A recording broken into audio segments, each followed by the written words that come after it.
Gimana kabarnya hari ini? Luar biasa. Oke, saya ajak kita semua bagi berdiri, kita bersama-sama tinggikan nama Tuhan. Angkat pujian sama-sama. Pujilah Bangku Tuhan, Tuhan yang penuh kemuliaan, semua yang bersamaku tetap selamanya. Pujilah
Yuk kita semua persiapkan persembahan Bapak Ibu Saudara.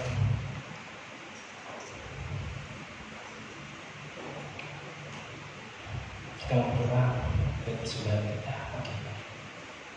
Kami sudah ucap syukur Bapa buat kebaikan, buat kasih yang Bapa yang senantiasa menjaga dan milik kami sepanjang hari. Sementara kamu memberikan persembahan, biarlah kiranya Tuhan setiap apa yang kami bawa bermanfaat Tuhan untuk kemuliaan di tempat ini. Yesus, untuk pekerjaan-Mu di gereja Kemah Pujian Bapa. Terima kasih Bapa, kembalikan dengan berlipat kali ganda pada setiap anak-Mu yang memberikan dengan ketulusan hati. Dengan segenap hati kami siap memberi yang terbaik buat Engkau. Hanya di dalam nama-Mu kami berucap syukur. Haleluya. Amin. Silakan Bapak Ibu Saudara yang mau memberikan sebarang langsung saja masukkan.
tengah-tengah krisis, di tengah-tengah keadaan yang seperti ini, tidak ada yang lain yang kami harapkan kecuali Yesus Kristus Tuhan. Ketika Engkau jadi harapan satu-satunya dalam hidup kami, maka kami keluar menjadi seorang pemenang, dan kami akan jadi orang yang bisa berdiri tegak dan bangkit dari hidup ini. Terima kasih Tuhan untuk ibadah raya yang Tuhan berikan kesempatan pada kami hari ini. Engkau yang menolong kami dan berbicara melalui firman-Mu. Sampaikan isi hati-Mu, sampaikan perkataan-Mu, sampaikan apa yang menjadi kehendak-Mu Tuhan, sehingga kami menjadi pemenang, bukan pecundang Tuhan. Terima kasih dalam nama Yesus. Yang sakit Tuhan sembuhkan ketika firman Allah diberitakan.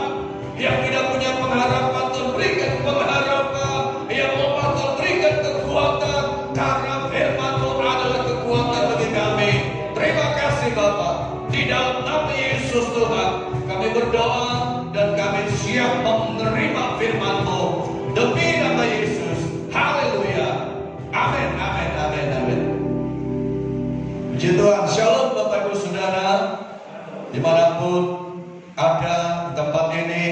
Hari ini adalah satu kesempatan yang indah. Kita masih bisa diberi waktu oleh Tuhan untuk kita bersama-sama belajar firman Allah dalam ibadah raya, sekalipun masih dalam keterbatasan, masih dalam pembatasan karena masalah COVID-19. Tetapi kita sebagai orang percaya, kita adalah orang-orang yang menang, bukan orang-orang yang Kita adalah orang-orang yang tahu bahwa Tuhan Yesus ada bersama dengan kita, memberikan kepada kita satu pengharapan, perlindungan, kekuatan.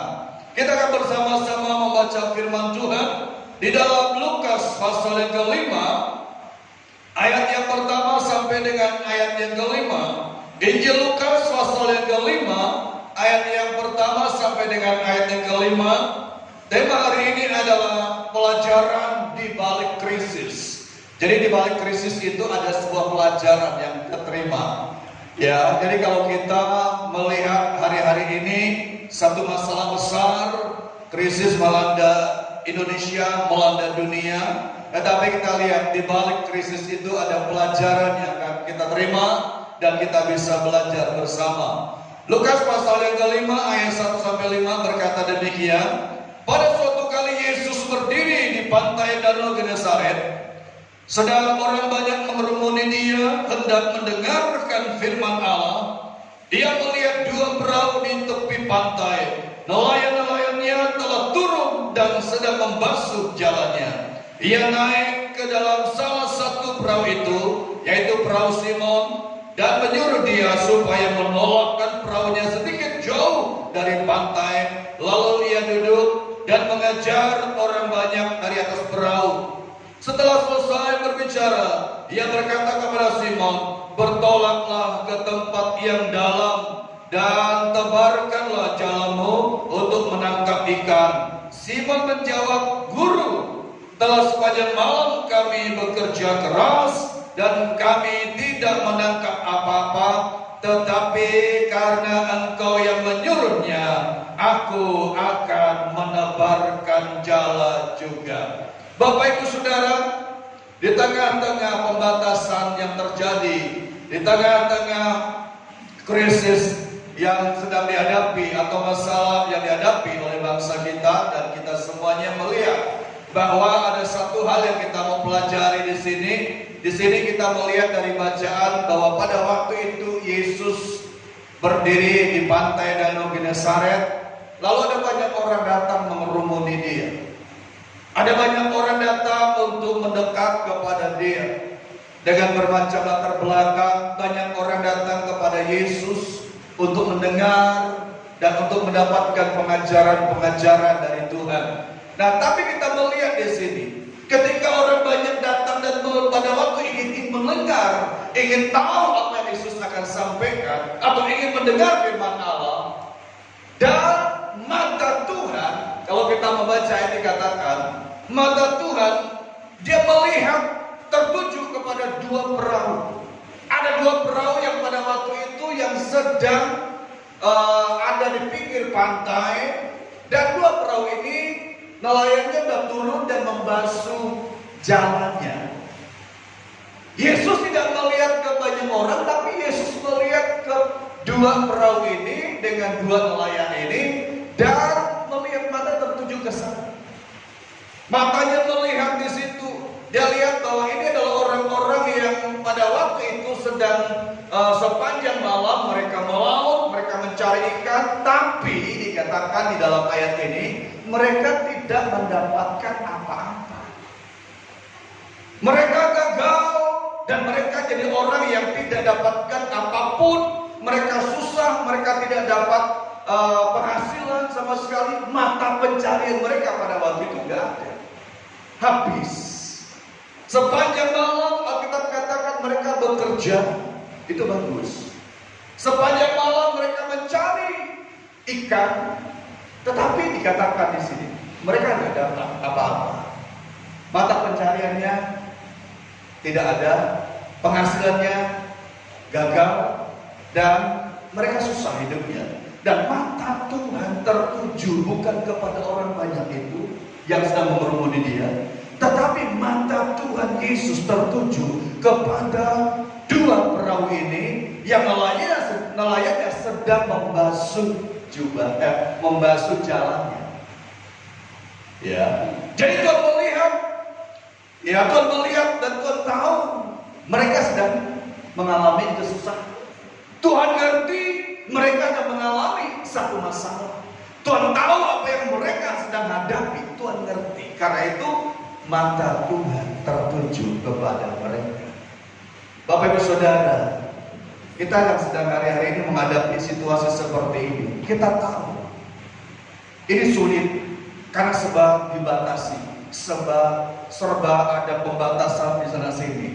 Tetapi kita melihat ada mata Tuhan yang tertuju kepada kita. Mereka pada waktu itu, dua orang ini sedang mengalami yang namanya kesusahan, mengalami kegagalan, mengalami hasil yang nihil.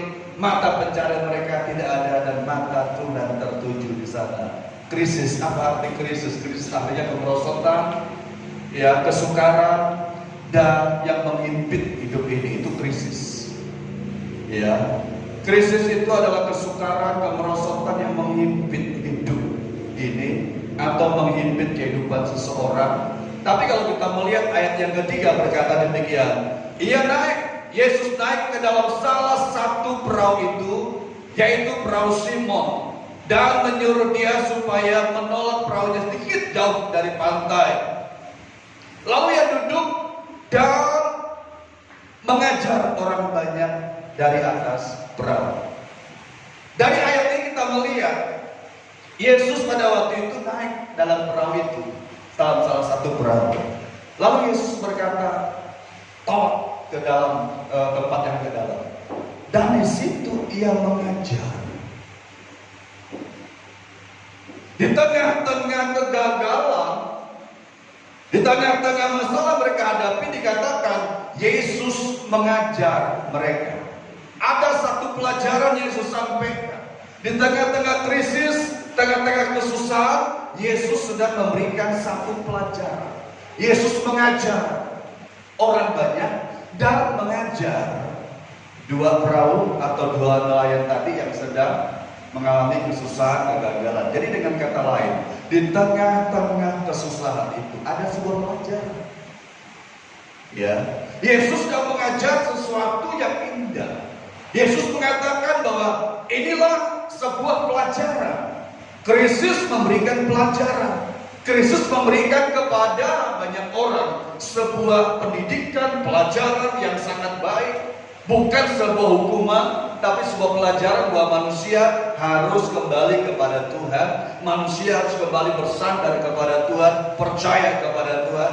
Dan di balik krisis itu ada sebuah pelajaran yang kita terima, sehingga membuat kita tetap berharap hanya kepada Yesus Kristus Tuhan. Kita melihat Rut pasal yang pertama, ayat 1 sampai dengan ayat yang ke-6. Di situ kita tahu bahwa juga ada sebuah pelajaran yang diterima oleh keluarga Elimelek. Pada waktu itu mereka tinggal di Bethlehem. Mereka hidup di Bethlehem. Bethlehem artinya rumah roti, dan mereka ada di sana. Ya. Tetapi karena ada satu kasus, satu masalah krisis dihadapi, mereka tidak mengalami atau tidak mendapatkan apa-apa. Karena pada waktu itu sedang ada satu masalah krisis terjadi di Bethlehem. Lalu mereka pergi tinggalkan Bethlehem. Dan mereka berharap hidup yang lebih baik, hidup yang lebih mapan, mendapatkan banyak penghasilan. Pergilah ke satu tempat namanya Moab. Dan di Moab dia berharap banyak. Dia berharap ada hal yang akan mereka terima. Dia berharap ada mujizat yang mereka terima. Dia berharap menjadi seorang yang sukses di Moab. Tapi yang terjadi, harapan mereka keliru. Apa yang mereka harapkan tidak terjadi. Bukan penghasilan atau bukan kesusahan yang mereka dapatkan, tapi justru kegagalan yang mereka dapatkan. Kenapa? Karena mereka salah. Ya. Kedua anak yang meninggal, Elimelek meninggal, dan tinggallah Naomi sendiri. Dan akhirnya kita lihat dia kembali ke Bethlehem. Jadi kalau orang tinggalkan Bethlehem, orang tinggalkan Tuhan karena satu krisis, karena satu masalah perekonomian atau keadaan dihadapi, dia tinggalkan Tuhan. Bukan hidup yang lebih baik diterima, tapi kehidupan yang akan lebih susah dia akan terima. Kenapa? Karena dia tinggalkan sumber pengharapan itu. Nah, kalau kita melihat di sini, ini terjadi. Beda dengan Ayub. Ayub adalah seorang yang pada waktu itu mengalami krisis yang luar biasa, mengalami keadaan yang sangat sulit. Ayub. Anak-anaknya meninggal, usahanya semuanya bangkrut, dan semuanya mengalami keadaan yang sangat sulit. Tetapi Ayub tetap bersandar, berharap, percaya kepada Tuhan. Dan Ayub tidak tinggalkan Tuhan, sekalipun pada waktu itu kegagalan atau banyak orang yang menyalahkan dia, teman-temannya meninggalkan dia, dan istrinya pun menyuruh dia untuk mengutuk Tuhan. Tetapi Ayub tetap percaya dan tetap andalkan Tuhan. Alkitab mengatakan dalam Ayub pasal yang ke-42 ayat 2 mengatakan bahwa Ayub yakin. Alkitab katakan, aku yakin bahwa rencana Tuhan tidak pernah gagal. Aku yakin, kata Ayub, bahwa rancangan Tuhan tidak pernah gagal. Kalau kita baca Ayub pasal yang ke-42 ayat 10 mengatakan, di situ Tuhan mengembalikan 2 kali lipat, memulihkan keadaan Ayub, mengembalikan apa yang tadinya hilang 2 kali lipat. Kenapa? Karena Ayub tetap berharap membangun hubungan dengan Tuhan, percaya kepada Tuhan. Itulah yang terjadi. Dia bukan jadi seorang pecundang, tapi jadi seorang pemenang di tengah-tengah kesulitan dihadapinya. Nah, Bapak Ibu Saudara, kita melihat di sini pada waktu itu Yesus memberikan pelajaran. Jadi pelajaran di tengah-tengah krisis yang dihadapi ini sangat penting. Pelajaran diberikan oleh Tuhan, pengajaran diberikan oleh Tuhan. Jadi kalau kita lihat di tengah-tengah masalah kita hadapi, keadaan dihadapi oleh bangsa ini, Tuhan sedang memberikan sebuah pelajaran. Kita perhatikan ayat yang ke 3 dan 4, kita lihat di sini ayat 3 dan 4 ada hal-hal yang luar biasa. Ia naik ke dalam salah satu perahu itu, yaitu perahu Simon, dan menyuruh dia supaya menolak perahunya sedikit jauh dari pantai. Lalu ia duduk dan mengajar orang banyak dari atas perahu. Ayat yang keempat. Setelah selesai berbicara, ia berkata kepada Simon, bertolaklah ke tempat yang dalam dan tebarkanlah jalamu untuk menangkap ikan. Ada 2 hal yang kita dapatkan dari ayat ini. Yang pertama yang Yesus sampaikan secara langsung kepada murid-muridnya dan kepada orang percaya hari-hari ini. Hal yang pertama kita dapat pelajari di sini adalah Yesus katakan, bertolaklah ke tempat yang dalam. Ada kata dalam di situ. Ketika kita menghadapi keadaan situasi yang sulit seperti hari-hari ini, Yesus berkata, bertolak ke tempat yang dalam. Kenapa? Karena di pinggir pantai itu tidak ada ikan. Di pinggir pantai sama sekali tidak ada apa-apa di pinggir. Ikan itu selalu berada di tengah sungai. Ya, ikan-ikan yang bagus, ikan-ikan yang besar ada di tengah-tengah sungai dan tidak pernah ada di pinggir pantai. Ya, ikan selalu ada tempat yang dalam. Karena itu Yesus katakan kepada murid-muridnya, kepada Simon, Simon, bertolaklah ke tempat yang dalam. Bukan di pinggir, ayo di tempat yang dalam, kata Yesus kepada Simon. Sekalipun waktu itu Simon sempat protes. Simon katakan, loh, sepanjang malam aku sudah melakukan itu, sepanjang malam aku sudah kerjakan itu, dan aku adalah orang yang pandai mencari ikan, dan aku bertolak ke tempat yang dalam, kata Simon. Ada protes, tapi karena aku yang menyuruh, aku lakukan itu. Tempat yang dalam. Artinya apa? Artinya kita harus menjadi Kristen, bukan Kristen yang dangkal. Kekristenan kita bukan Kristen yang dangkal, tapi Kristen kita harus Kristen yang semakin hari semakin dalam pengenalan kita kepada Tuhan. Amin. Kalau Kristen kita Kristen yang dangkal, Kristen yang nggak dalam, akibatnya apa? Banyak orang Kristen jadi lemah. Banyak orang Kristen takut, apalagi keadaan seperti ini dia takut dan tidak berbuat apa-apa, lalu tinggal di dalam ketakutan itu. Berdoa juga gak mau, ibadah apalagi melihat ibadah online juga gak mau. Kenapa? Ketakutan.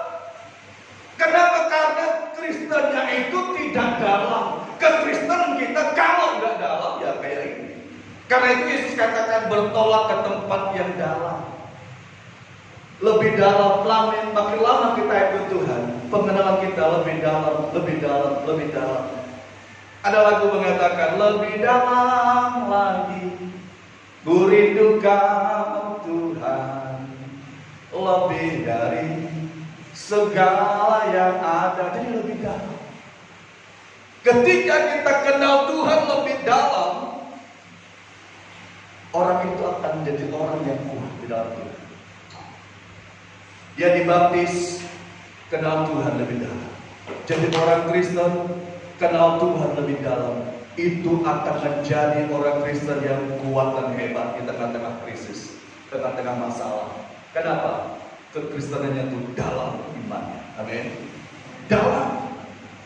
Kalau dia dalam, maka dia akan menjadi orang yang mampu menghadapi. Paulus di dalam Efesus pasal yang ketiga ayat 18 berkata dalam doanya bahwa ia rindu jemaat yang ada di Efesus adalah jemaat yang memahami betapa dalamnya, panjangnya, tingginya, dan lebarnya kasih Tuhan. Dia dalam doanya seperti itu, supaya jemaat Efesus itu memahami dalam, betapa dalamnya Tuhan, kasih Tuhan. Ya, kenapa ada orang yang tidak setia dengan Tuhan? Kenapa ada orang yang tinggalkan Tuhan? Kenapa ada orang yang mundur dari Tuhan, apalagi dengan krisis, dengan alasan? Kenapa? Karena dia itu Kristennya itu dangkal. Ya, kalau Kristen itu dangkal seperti itu, ya, ada masalah yang harus tinggalkan Tuhan. Apalagi nggak ada masalah. Ketika ada keadaan yang baik, ikut Tuhan. Jadi sepertinya ada musimnya. Lagi musim ikut musim dia. Ya. Tapi lagi nggak ada masalah, karena dangkal. Ya. Jadi Kristen bukan Kristen dangkal. Kristen yang semakin dalam. Kenal Tuhan Yesus semakin hari makin dalam. Para petobat-petobat yang baru kita lihat, mereka tidak sekedar ikut Yesus, tapi mereka belajar. Kenapa ada PA? PA itu pendalaman Alkitab. Kenapa? Karena mau belajar lebih dalam. Kenapa kita membaca firman Allah? Karena kita mau belajar lebih dalam akan firman Tuhan. Kenapa kita ikut Kersel? Karena kita ingin belajar lebih dalam akan firman Allah. Kenapa? Karena kita nggak ingin hanya Kristen disebut hanya Kristen. Kalau hanya Kristen toh tidak dalam pengenalannya kepada Tuhan, ini akan sulit sekali. Ya, gampang dia tinggalkan Tuhan, gampang dia putus asa, dan gampang dia untuk lari ketika ada masalah. Harus dalam pengenalan kita kepada Tuhan.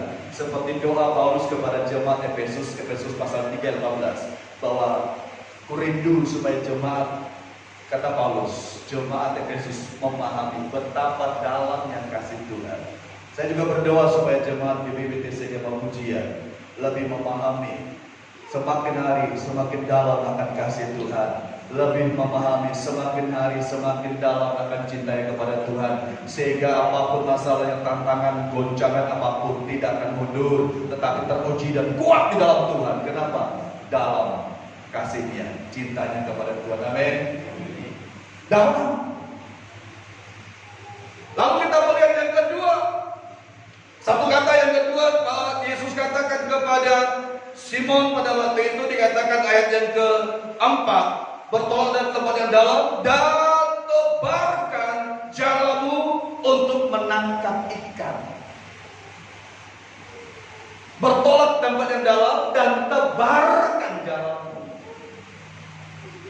Jala itu bisa ditebar, bukan di pinggir. Akan nyangkut dia, betul? Jala itu bisa ditebar, bukan di tempat air yang dangkal. Tapi jala itu bisa ditebar di tempat air yang dalam. Ya, kalau kita lihat di luar pulau, orang cari ikan itu, ya di Kalimantan cari ikan itu bukan di pinggir-pinggir, tapi di tempat yang dalam. Ikan ada di sana. Artinya apa? Artinya kalau kita ingin dapatkan sesuatu dari Tuhan, tebarkan. jala kita di tempat yang dalam. Di situ kita akan dapat berkat Tuhan. Amin. Di tempat yang dalam ada berkat. Kalau kita baca selanjutnya dikatakan di situ, ketika murid-muridnya Simon pada waktu menebarkan jala di tempat yang dalam, dia menarik jalannya dan dia melihat ikan itu besar-besar dia dapatkan. Apa artinya? Artinya bahwa kalau kita ingin dapat berkat dari Tuhan, jangan di pinggir pantai, karena di pinggir pantai nggak ada. Di tempat yang dalam, di situ kita akan melihat ada berkat, ada mujizat, ada pertolongan Tuhan, dan ada campur tangan di tempat yang dalam. Amin. Ada berkat Tuhan di tempat yang dalam, ada berkat yang kita terima. Orang yang ikut Tuhan dengan sungguh-sungguh, dia tahu ada pemeliharaan Tuhan. Orang yang ikut Tuhan dengan sungguh-sungguh, dia ngerti ada campur tangan Tuhan dalam hidup dia. Dia tahu ada Tuhan yang menolong dia di tempat yang dalam, dan di tempat yang dalam itu dia melihat ada hal-hal yang luar biasa yang Tuhan kerjakan dalam hidup dia, yang Tuhan lakukan dalam hidup dia di tempat yang dalam, ya. Jadi kalau kita ingin bisa melihat anugerah Tuhan, meraih berkat Tuhan, tebarkan jalan kita, ya, di tempat yang dalam. Di situ kita akan melihat tadi ada terobosan Tuhan, ada mujizat Tuhan, dan ada sesuatu yang indah kita akan terima di tempat yang dalam.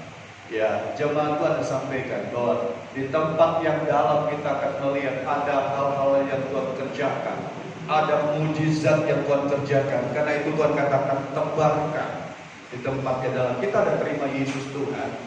Orang yang terima Yesus, Kolose 2 ayat yang ke-6-7 berkata, orang yang sudah terima Tuhan Yesus hendaklah hidupnya tetap di dalam Dia. Ya, orang yang sudah terima Yesus Kristus Tuhan hendaklah hidupnya tetap di dalam Dia. Kolose pasal 2 ayat 6-7. Tetap dalam Dia, dan hendaklah hidupnya bertambah teguh dalam iman. Kata firman Tuhan, dan hendaklah hidupnya itu melimpah dengan ucapan syukur. Ya. Jadi ketika orang yang hidup di dalam Tuhan, dia ada di tempat yang dalam, dia terima berkat Tuhan. Karena tempat yang dalam. Kenapa nggak terima berkat Tuhan? Nggak terima campur tangan Tuhan? Karena dia masih di pinggir pantai. Kalau dia ada di desa di tempat yang dalam, di situ dia akan terima bermacam-macam mujizat, bahkan kesaksian hidup dia terima, dan campur tangan Tuhan dia terima. Karena di tempat yang dalam dia ikut Tuhan. Dan ada mujizat, ada pertolongan, ada anugerah Tuhan diterima. Kenapa nggak ada kesaksian dalam hidup seseorang, orang Kristen? Karena dia masih di pinggir pantai, nggak dapat apa-apa. Tapi di tempat yang dalam, dia akan melihat ada campur tangan Tuhan, pertolongan Tuhan. Karena itu, untuk kita lakukan hari-hari ini adalah mengucap syukur dalam hidup ini. Hati kita melimpah dengan ucapan syukur. Melimpah dengan ucapan syukur. Yang kedua, dan kita perkatakan Taurat Tuhan. Yosua pasal 1 ayat 8 mengatakan, jangan engkau lupa memperkatakan kitab Taurat ini, tetapi renungkanlah siang dan malam, sebab demikianlah jalanmu akan berhasil dan engkau akan beruntung. Yosua 1 ayat 8. Jangan lupa. Ada banyak orang lupa untuk memperkatakan Taurat Tuhan, karena dia menghadapi tekanan perekonomian, keadaan, lalu dia pikirkan hanya itu. Dia lupa untuk memperkatakan, deklarasikan firman Tuhan. Ada sebuah deklarasi. Ketika kita mendeklarasikan firman Allah, mengucapkan firman Allah, ya, kita ucapkan setiap firman Allah, kita ucapkan, di situ kita akan mendapatkan kekuatan, berkat, kemampuan dari kita, ya. Jadi kita lihat di sini ucapan syukur, satu kata yang bisa mengubah konsep pikir kita, satu kata yang bisa merubah hidup kita, satu kata yang bisa merubah bagaimana keadaan kita, yaitu mengucap syukur. Dalam keadaan apapun kita hadapi, belajar kita bersyukur. Kita berkata, Tuhan, Engkau gak pernah salah. Engkau baik dan Engkau sangat baik dalam hidup. Dan yang kedua tadi kita lihat, perkatakan Tauratmu. Jangan pernah lupa. Perkatakan dan terus perkatakan Tauratmu. Ya, kenapa? Karena firman Allah itu penuntun kita dan jalan hidup orang benar itu diterang oleh cahaya firman Tuhan. Perkatakan Tauratmu. Karena ketika kita memperkatakan Taurat Tuhan, disitulah kita akan dapat. Tadi ada satu kemampuan dari kita. Dan yang ketiga, dirikan mesbah doa. Kita dirikan untuk doa supaya tetap menyala seperti Elia mendirikan mesbah doa dan didapatkan satu kekuatan dari Tuhan di tengah-tengah keadaan demikian. Jadi tebarkan jalan Bapak Ibu Saudara, bukan di pinggir pantai, tapi di tempat yang dalam. Kenapa? Karena di tempat yang dalam itu ada berkat Tuhan. Amin.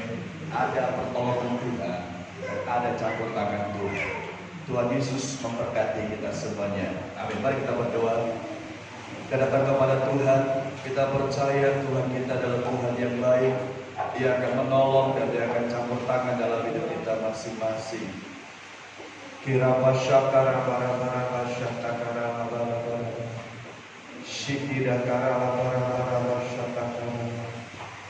Lebih dalam kami mengenal Engkau Tuhan. Lebih dalam kami percaya kepadamu Tuhan. Lebih dalam lagi kami mengasihi Engkau Tuhan.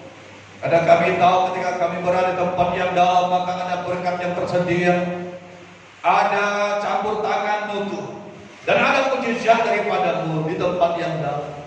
Karena itu Tuhan, biarlah kami terus berada di tempat yang dalam. Dan kami jadi orang Kristen bukan Kristen dangkal, tapi Kristen yang dalam, supaya kami bukan menjadi seorang yang gampang patah semangat, gampang tawar hati, tapi kami jadi Kristen yang sungguh-sungguh, Kristen yang kuat di dalam Engkau. Terima kasih Tuhan, terima kasih buat kebenaran firman-Mu, karena kami tahu Tuhan bahwa di balik krisis ada pelajaran kami terima. Ada sebuah pelajaran yang kami dapatkan daripada Engkau Tuhan. Engkau dah mengajar bagi kami, Engkau dah mengajar bagi umat-Mu, supaya umat-Mu belajar. Di balik krisis ada pelajaran. Terima kasih Tuhan, meteraikan firman-Mu, dan biarlah firman Allah menjadi penuntun hidup kami, dan kami hidup dalam firman-Mu. Terima kasih Bapak, terima kasih. Di dalam nama Yesus kami berdoa dan kami mengucap syukur. Haleluya. Amin, amin, amin. Puji Tuhan, kita hari ini diberkati kembali dalam ibadah raya. Kita sampaikan besok minggu tetap dan seterusnya kita tetap beribadah. Ya, sampaikan kepada jemaat yang lain supaya tidak takut, tapi tetap menggunakan protokol kesehatan. Ya, dan kita tetap ukur suhu tubuh, cuci tangan, dan tidak bersalaman, pakai masker, itu sangat penting. Tapi kita tetap beribadah, ya. Beritahu pada yang lain supaya Tuhan memberkati. Jadilah Kristen yang semakin dalam. Amin. Kita akan akhiri pada kita hari ini. Kita akan berdiri. Kita akan terima berkat Tuhan.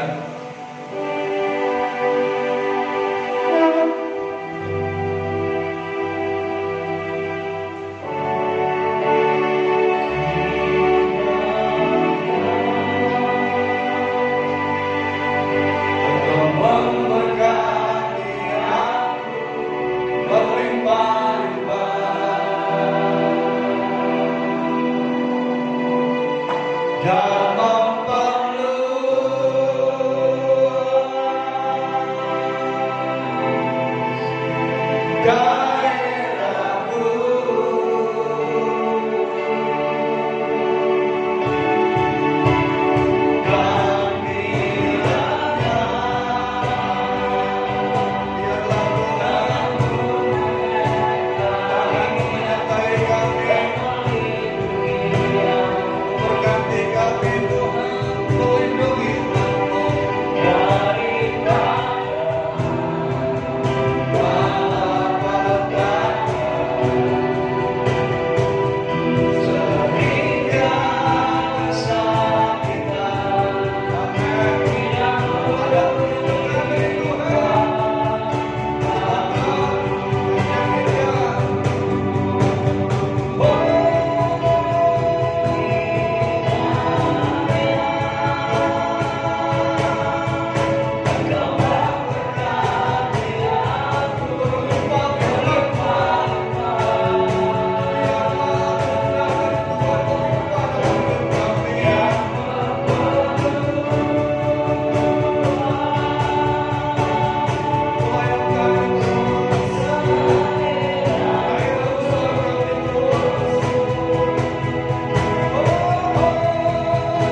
pujian. Tuhan memberkati kesehatanmu, memberkati pekerjaanmu, Tuhan memberkati pendidikanmu, keluargamu, Tuhan memberkati pelayananmu, dan Tuhan memberkati masa depanmu. Dan biarlah berkat ini jadi bagian hidupmu. Dan sekarang pulanglah, bawa berkat dari Allah Bapa, kasih sayang, cinta kasih dan persekutuan dari Allah Anak Roh Kudus turun atas seluruh jemaat kemah pujian. Tuhan memberkati engkau dan melindungi engkau. Tuhan menyerahkan kau dengan wajah, memberi kau kasih karunia. Tuhan menghadapkan wajah kepada, memberi kau damai sejahtera sekarang sampai selama-lamanya. Di dalam nama Yesus Tuhan kami berdoa dan bersyukur. Haleluya. Amin. Amin. Amin. Bapak Ibu Saudara yang